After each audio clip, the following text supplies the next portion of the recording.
Kaugnay ng balitang yan, makausap natin si dating Senator Antonio Sonny Trillanes. Magandang hapon po, Senator Trillanes. Welcome back po sa Arangkada Balita.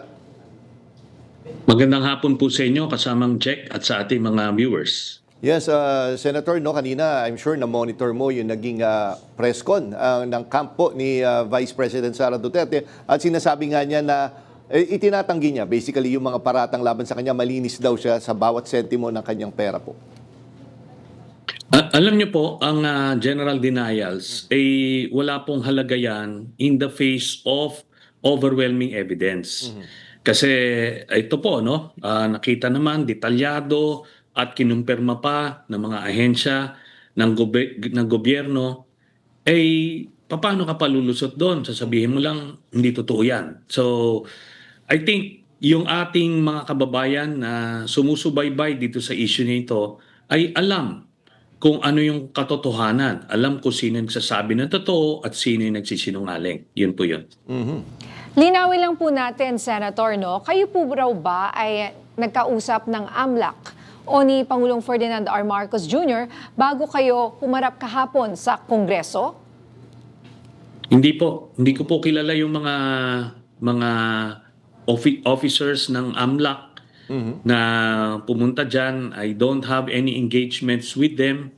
Kaya ito pong mga dokumentong hawak ko po ay 2016 ko pa hawak po yan. Kaya I wouldn't have known kung ikukumpirma nila yan o hindi. Kaya lahat nito kasi mga misdirections lang. Let's stick to the issue. So napatunayan na totoo yung mga paratang ko. Ano yon? Meron 2.4 billion pesos na pera si Sara Duterte dun sa joint account niya with Digong Duterte. Tapos, meron pong 181 million na natanggap ang bawat miyembro ng pamilya ni Duterte galing sa isang drug lord. Ito po, hindi nila ito maitatanggi kasi mga manager's checks po ito na nasa pangalan nila Duterte. At kinumpirma ng AMLAC yung tatlong transaksyon na tinanggap ni Sara Duterte mula kay Sammy Uy. So, ano pa po ang pinag-uusapan po natin dito? Lahat yan, panglilihis na lang. Opo. So balikan nga po natin ang pagharap nga nyo kahapon. Sino po ba talaga itong si Sammy Uy at bakit siya naging malapit sa pamilya Duterte? Base po kay SPO4 Arturo Las Cañas na original member ng Davao Death Squad, ito po ang salaysay niya dun sa 186-page na affidavit niya na sinubmit niya sa ICC na ito ay tinanggap ng ICC at ngayon nga kinumpirma na ng ICC yung charges dahil binigyan ng halaga yung testimonya ni Arturo Las Cañas. Star witness siya dyan. Isang linggo siyang kino-cross-examine ng mga abogado ng prosecution at yung mga court-designated lawyers para kay Duterte. At ang suma nila, lahat yung sinasabi nito ni Las Cañas ay totoo. So doon po sa pahina sa affidavit na yon, sa ilang pahina doon, lumalabas na itong si Sammy Uy, ang kapartner ni Michael Yang at ni Charlie Tan, doon sa kanilang drug cartel, doon po sa Davao City, na ang kapartner nila ay si Digong Duterte. So si Digong Duterte ang nagbibigay ng proteksyon sa kanila, sa mga drug business nila, Shabu Laboratory sila, tapos inuutusan din niya yung Davao Death Squad para patayin yung mga kompetensya nung kanilang illegal drug business. So yan po yan. Tapos nung naging presidente na si Duterte, in-elevate din yung kanilang mga stature. Ginawa nga economic advisor si Michael Yang. Tapos pinasok na nila yung iba't ibang pagkakakitaan pa to include yung Farmally during COVID, tapos pati yung Pogo. So ngayon, lumawak yung kanilang sakop. Bukod pa riyan doon sa illegal drug trade business nila, kaya nga tone-tonelada yung pumapasok sa customs nung panahon ni Duterte. Hindi nangyayari yan before, no? Panahon ni Pinoy, hindi nangyayari yan. Hindi nangyayari yan ngayon sa panahon ni President Marcos. Ito, nangyari lang.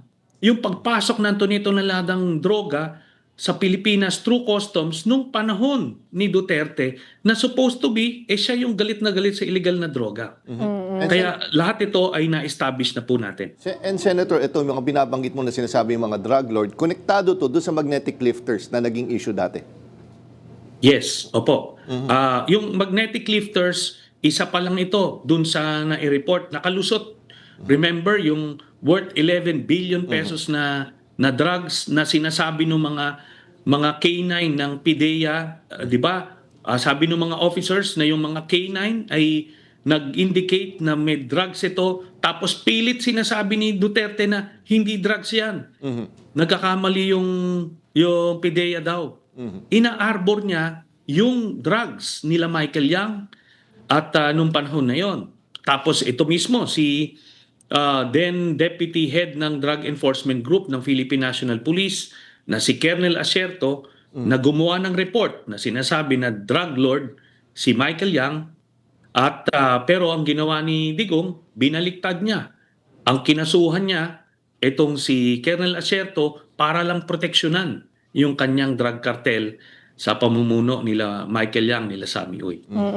At ito pong sinasabi nyo nga, 181 million na natanggap ni VP Sara, kanyang mga kapatid, at iba pang kamag-anak, ito ay nangyari between 2011 to 2013. So hindi pa siya mayor or hindi pa siya vice mayor. Tama ba? Yes, mayor po si Sara Duterte noong mga panahon na yun na tumatanggap siya ng cheque mula dito sa drug lord na si Sammy Uy. Ganon din yung mga miyembro ng pamilya.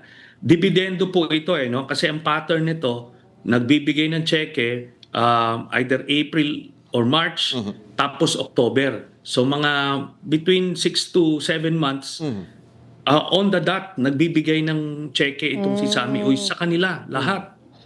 At sabi ko nga, hindi ho maikakaila ito dahil cheque po ito na pangalan nila Sara Duterte, Pulong, lahat-lahat, na galing po kay Sammy Uy, ini-issue niya.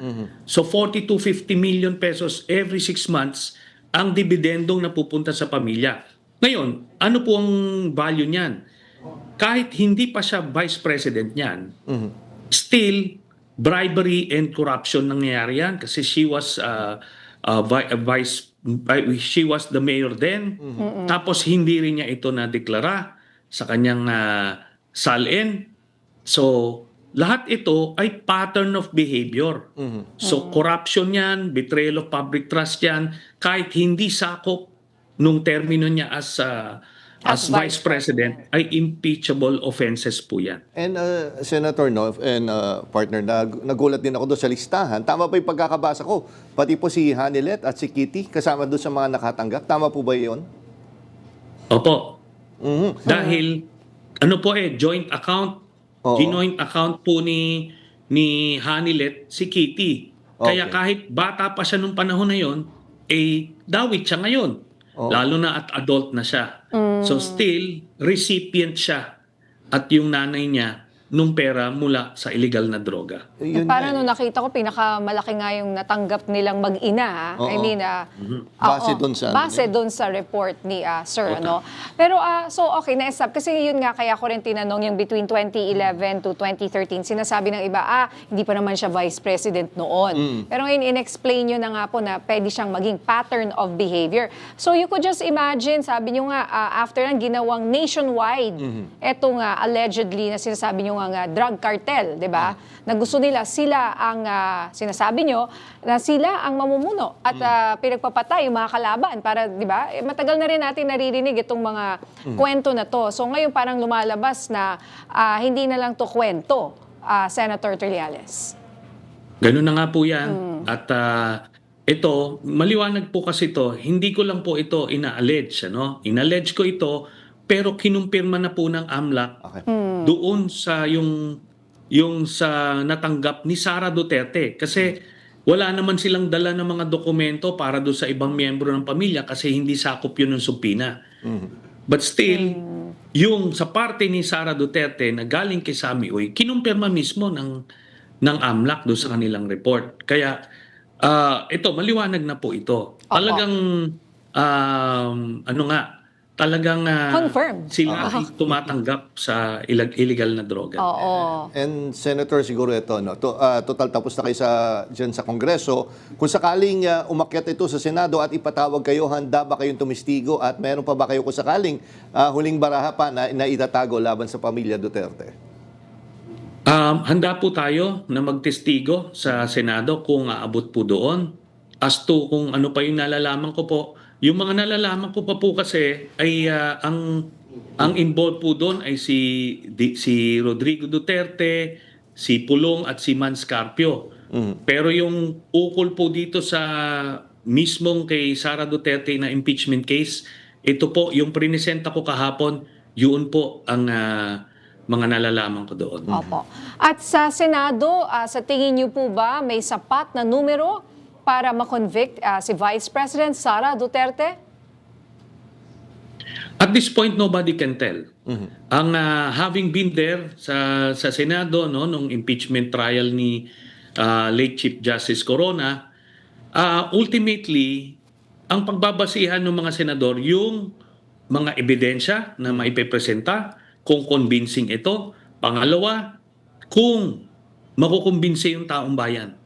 So mamumulso ng maigi yung mga senador dahil representante sila ng taong bayan eh. Ang disenyo ng impeachment ay kaya nga hindi mga huwes ng Supreme Court ang ginawang judges dito sa impeachment dahil kailangan mas malawak ang konsiderasyon. Aside dun sa legal question which is evidence-based, una yon, pagka na-establish yun na may ebidensya, ng next step mo nito is yung political question. Ito ba ay gusto ng mga kababayan natin? Anong pulso ng kababayan natin?